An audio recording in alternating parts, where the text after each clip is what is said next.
Olha que interessante, né? A gente vive num momento que as pessoas elas estão buscando uma forma de se sentir melhor. Vou trazer até a imagem aqui para vocês poderem ver. Olha que imagem forte. Olha que imagem forte. A depressão será a doença mental mais incapacitante do mundo até 2020. E segundo a OMS, 300 milhões sofrem do transtorno do planeta. 300 milhões de pessoas sofrem de depressão. Prima e irmã gêmea da ansiedade.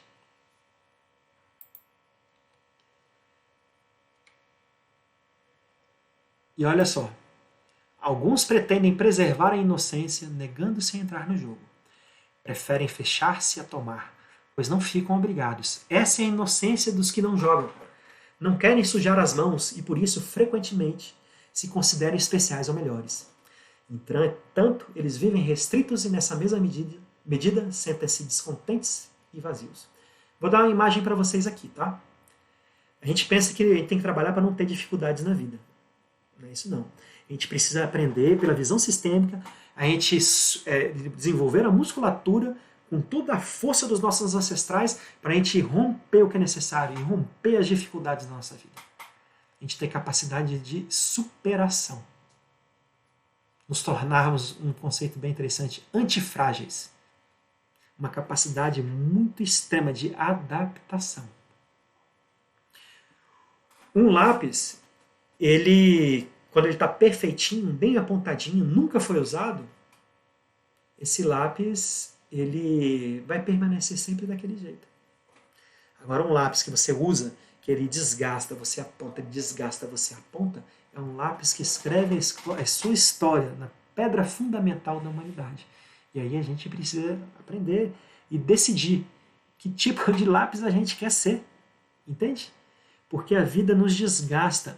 A vida ela vai e nos tira do prumo para a gente poder ali encontrar um jeito de desenvolver o que é necessário, a musculatura necessária para poder modificar o nosso viver e dali em diante a gente ter uma busca por mais paz, uma busca por mais harmonia na nossa vida.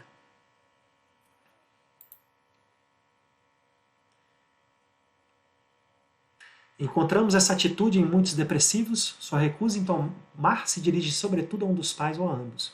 Posteriormente, estendem essa recusa às outras relações e às coisas boas deste mundo. Essas pessoas justificam essa recusa alegando que o que receberam não foi o certo ou não foi o suficiente. Outros justificam sua recusa apelando para os defeitos da pessoa que deu. Entretanto, o resultado é sempre o mesmo. Permanecem paralisados e sentem-se vazios. Isso me leva, uma frase do Bert Helling me leva a pensar o seguinte: o que a gente pode fazer para nos tornarmos autores da nossa própria história? Percebe? Autores da nossa própria história. E a gente precisa fazer isso. Fazer o melhor com o que chega pra gente, mesmo nas coisas mais difíceis que acontecem com a gente encontrar um jeito de dali a gente tirar uma força, um insumo, um ensinamento para a gente poder fazer cada vez melhor na nossa vida. Pode-se ver que determinadas doenças graves, como o câncer, por exemplo, têm um condicionamento sistêmico. O nexo sistêmico se mostra na dinâmica eu sigo você, isto é, alguém quer seguir na doença ou na morte uma pessoa do grupo familiar que está doente ou faleceu. Existe ainda o desejo de espiar e compensar algo funesto através de algo igualmente funesto. Então, o que a gente está querendo está seguindo de padrão na nossa vida? Aqui estamos falando de doença, estamos falando de saúde, mas estamos falando também de profissão. O que a gente pode modificar no nosso comportamento profissional? O que a gente pode modificar na nossa relação com a nossa saúde? Porque, gente, quando a gente fala de família, quando falamos de espiritualidade, como falamos de profissão, a gente está falando de um todo só. Nós somos um ser integral. Não estamos em pedacinhos. Entende? E ali, a gente vê que outros sintomas estão associados aos movimentos interrompidos em direção aos pais. Dores no coração ou dores de cabeça, por exemplo, são muitas vezes amor represado, e dores nas costas resultam frequentemente da recusa de uma reverência profunda à mãe ou ao pai. E a gente fala Por que a gente está falando de questões de doença e saúde? Porque isso afeta a nossa questão profissional também. Percebe? Muitas vezes as questões que nós não resolvemos com nossos pais afetam a nossa profissão e nos levam a enfermidades, ainda mais em épocas que a gente vive hoje. Carl Jung, um importante expoente da psicologia, ele fala o seguinte: quem olha para fora sonha, quem olha para dentro desperta.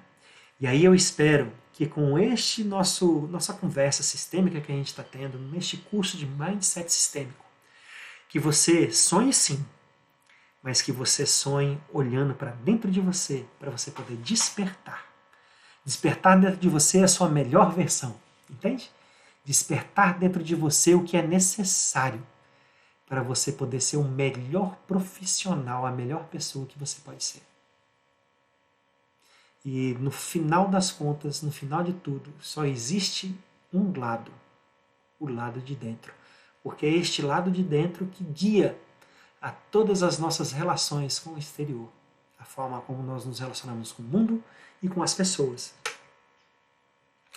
E assim os sintomas são presentes, nos mostrando que precisa ser colocado em ordem. Então, quando a gente fala de sintoma, a gente fala aquelas coisas que vão sendo construídas aos poucos na nossa vida. Muitas vezes uma profissão que a gente não está se reconhecendo, não está valorizando, muitas vezes um esforço de trabalho contínuo, estressante por muito e muito tempo, vai criando sinais no nosso corpo, sintomas de que algo precisa ser colocado em ordem. Esse equilíbrio entre família, trabalho e espiritualidade. Qual que é esse segredo? Qual que é este equilíbrio que a gente precisa ter? E esses sintomas vão aparecendo para a gente poder ver o que precisa ser colocado em ordem. E assim a cura segue o mesmo caminho da doença. Ela começa no íntimo e passa para o corpo. Ela começa de dentro e vai para fora. Que é o nosso processo de curar a nós mesmos, assim se for permitido. Assim se a gente tiver esse merecimento. Tudo aquilo que me lamenta ou queixo, eu quero excluir. Tudo aquilo que aponto com um dedo acusador, eu quero excluir. A toda pessoa que desperte a minha dor, eu estou a excluí-la. Cada situação em que me sinta culpado, estou a excluí-la. E dessa forma vou ficando cada vez mais empobrecido. E aí, me lembro de uma frase de muita sabedoria, que fala aquilo que mais você rejeita, aquilo que mais te faz sofrer, é um grande professor na sua vida. Então a gente precisa aprender essas lições que a vida nos dá, nos despertar para que a gente possa fazer o que é necessário na nossa vida. O caminho inverso seria: a tudo que me queixo, fito e digo, sim, assim aconteceu e integro em mim, com todo o desafio que para mim isso representa, e afirmo, irei fazer algo com o que me aconteceu, seja o que for que me tenha acontecido. Tomo como uma fonte de força. É surpreendente o efeito que se pode observar neste âmbito. E assim, gente, é um caminho para a gente tornar-se autor da nossa própria história. Porque não importa o que aconteceu com a gente, mas sim o que eu faço com o que aconteceu comigo.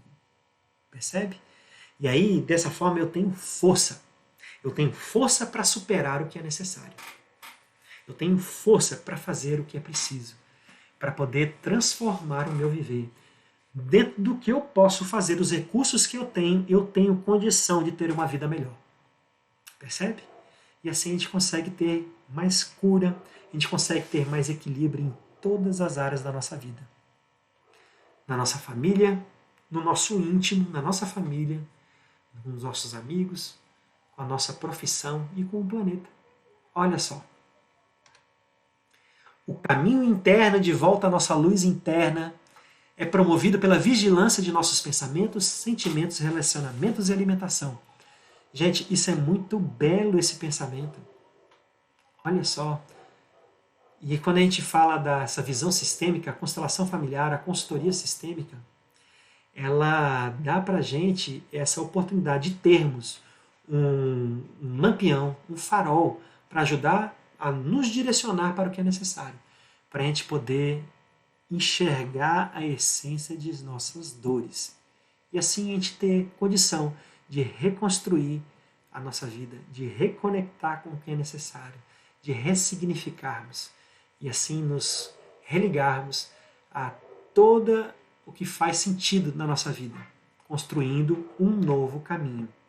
E assim, meus amigos, existe uma nova margem, um rumo para o novo, para o desconhecido. E este rumo para o novo e para o desconhecido, ele é um convite para a gente poder seguir o fluxo da vida. Seguir a nossa, vamos dizer assim, seguir os caminhos para a nossa melhor versão. Para a nossa melhor versão enquanto pessoa, a nossa melhor versão dentro da nossa família, a nossa melhor versão da nossa saúde e a nossa melhor versão para a nossa profissão. A nossa melhor versão para o nosso êxito profissional. E assim a gente precisa arrumar a nossa casa. É preciso arrumar a nossa casa. Que casa é essa? É preciso arrumar a nossa casa, nossa mesa de trabalho, é preciso arrumar a nossa casa, lavar a louça, passar pano, arrumar a nossa roupa, varrer a casa, é preciso. Mas é preciso arrumar a nossa casa emocional. É preciso arrumar a casa dos nossos pensamentos. É preciso arrumar a nossa casa do nosso legado. Para a gente não deixar coisa para trás. Entende? Para não deixar papelada para os nossos filhos resolverem, nossos parentes resolverem. Para não deixar negócios pendentes. Para não deixar questões de saúde pendentes por, às vezes, um ritmo de trabalho que está muito avolumado. Para não deixar questões financeiras pendentes. É preciso arrumar a nossa casa, dos relacionamentos. Para concluir relacionamentos, aqueles que estão em novos relacionamentos, concluir os relacionamentos passados. Saindo de uma empresa, com toda a honra, reconhecer o que aquela empresa fez por você, o que você fez pela empresa. Cada um tem a sua parte. No relacionamento de casal também, cada um tem a sua parte. E assim a gente vai arrumando a nossa casa e pouco a pouco a gente conquista o direito de ir em rumo à felicidade, à alegria, à prosperidade e à abundância. E assim, gente, a gente conclui essa parte de como que a gente pode trazer as ordens do amor, entender esse processo dos padrões repetitivos para a gente ter mais saúde, para a gente ter mais abundância e para a gente desenvolver essa reconfiguração mental, esse mindset sistêmico, para a gente poder ter nova forma de viver. Eu convido a todos para a gente ir rumo, juntos, a um caminho para um novo nível de